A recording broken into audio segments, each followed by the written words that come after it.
Salamlar hər birinizə. Belə bir sual paylaşmışdıq. Sualda şərhlər hissəsində bir çox şagirdi çaşdıran burada Q-nün nə olması idi? Q burada o məqsədlə yazılmış ki, kökləri hasilidir. Aşağı hissədən düzdür qeyd olunmayıb, amma bir çox şagird artıq bunu bilir ki, çevrilmiş kvartənlikdə Q kökləri hasilidir. Yəni ki, bu məqsədlə burada P üstə gəl Q-dir. Q burada yəni ki, köklər hasilidir. Və sualı buna nəzərən həll eləyin. Həll eləmək istəyən şagirdlər videonu saxlasınlar. Q-nün kökləri hasili olması şərtindən istifadə eləyərək həll etsinlər. Keçək indi sualımıza. Bizə deyilir ki, tənliyin köklərindən biri 2 olarsa və sadələşdiririk x kvadratı minus px plus 5 çıxılsın 7 bərabərdir 0. Olur x kvadratı minus px deməli minus 2 bərabərdir 0. Tənliyin köklərindən biri 2-dir.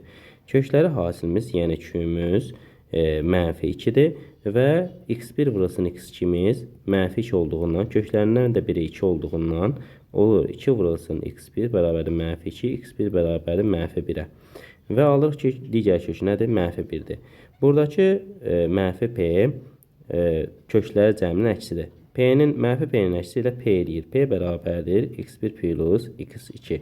Kökümüzün biri 2 idi, digərisi mənfi 1-dir. 2 çıxılsın 1 eləyir 1. P-miz olur 1. Q-müz də olur mənfi 2.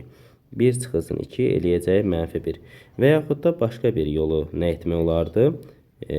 İkinci bir yolumuz da nədir? Köklərindən biri əgər 2 olarsa, siz aparıb yerinə yaza bilərsiniz. Yəni ki, 4 çıxılsın 2p plus 5 bərabərdir 7-yə, mənfi 2p bərabərdir 7 çıxılsın 9-a, yəni mənfi 2-yə, p də bərabərdir 1-ə.